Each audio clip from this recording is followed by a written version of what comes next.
इस वीडियो में हम अकादमिक वर्ष 2024 और 25 के भाषा एवं गणित के 25 सप्ताह की शिक्षण योजना में आकलन के प्रकार एवं रेमिडियल शिक्षण की रणनीति समझेंगे।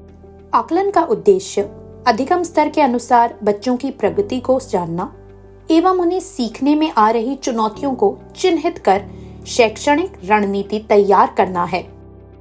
जैसे हमने भाषा शिक्षक संदर्शिका की समझ की वीडियो में देखा, साप्ताहिक शिक्षण के 5वें दिन दक्षताओं की पुनरावृत्ति और 6वें दिन सप्ताह भर में सिखाई गई दक्षताओं का आकलन कार्य किया जाना है। साप्ताहिक आकलन सप्ताह के 6ठे दिन दूसरे और तीसरे कालांश में किया जाना चाहिए। इस दौरान सप्ताह में सिखाई गई दक्षताओं का आकलन किया जाएगा, जिसके लिए कार्यपुस्तक में दिए गए मैंने सीख लिया कार्यपत्रक का उपयोग किया जाएगा। कक्षा 1 के बच्चों का सप्ताह 14 से 25 तक साप्ताहिक आकलन किया जाएगा, जहां बच्चों को सिखाए गए वर्ण, अक्षर या शब्द को पढ़ने और लिखने का कार्य उस सप्ताह के मैंने सीख लिया कार्यपत्रक से दिया जाएगा। कक्षा 2 और 3 के बच्चों का सप्ताह 1 से 7 डिकोडिंग पर और सप्ताह 8 से 25 पढ़कर समझने का आकलन किया जाएगा।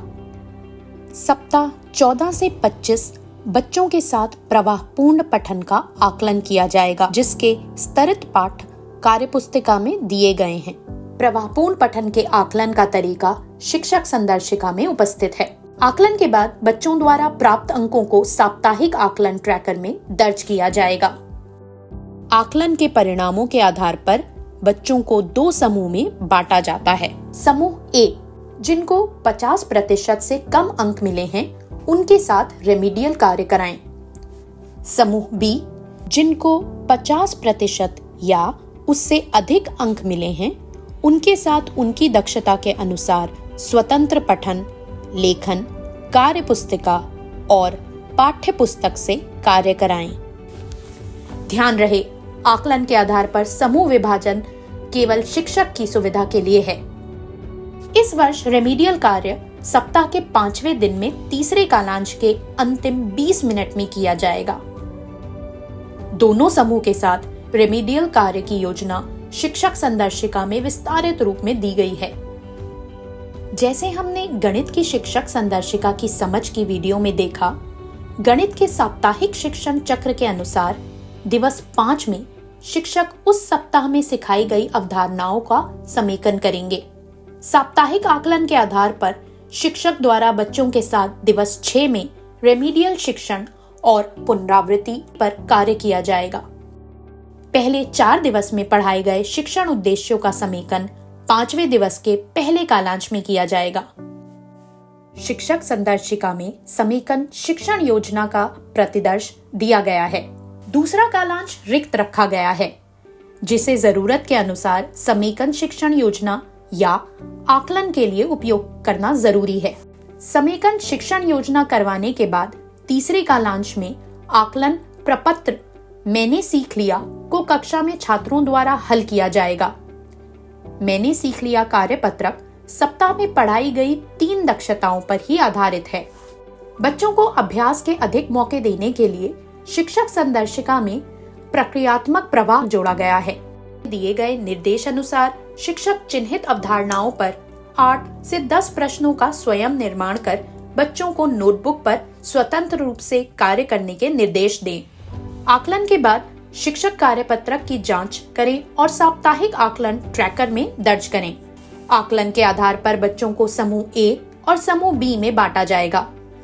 समूह ए, जिन बच्चों को 50% से कम अंक मिले हैं, और समूह बी, जिन बच्चों को 50% से बराबर या ज्यादा अंक मिले हैं। ध्यान रहे, आकलन के आधार पर समूह विभाजन केवल शिक्षक की सुविधा के लिए है। दिवस 6 में सभी बच्चों को रेमिडियल शिक्षण योजना पर कार्य कराएं और समूह ए के बच्चों के ऊपर विशेष ध्यान दें। इस शिक्षण योजना का शिक्षक स्वयं निर्माण करेंगे। उदाहरण के लिए एक प्रतिदर्श संदर्शिका में उपलब्ध है। दिवस 6 के तीसरे कालांश में कक्षा के सभी बच्चों के साथ साप्ताहिक पुनरावृत्ति करवाई जानी चाहिए।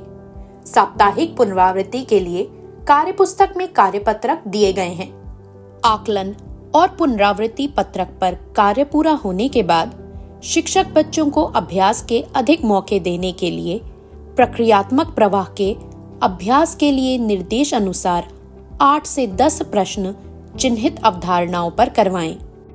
ध्यान रखें कि बच्चों के अधिगम स्तर की प्राप्ति को नियमित रूप से निपुण तालिका में दर्ज करें।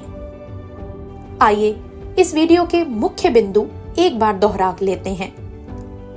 भाषा के शिक्षण में प्रत्येक सप्ताह के दिवस 5 में साप्ताहिक पुनरावृत्ति और दिवस 6 में साप्ताहिक आकलन किया जाएगा।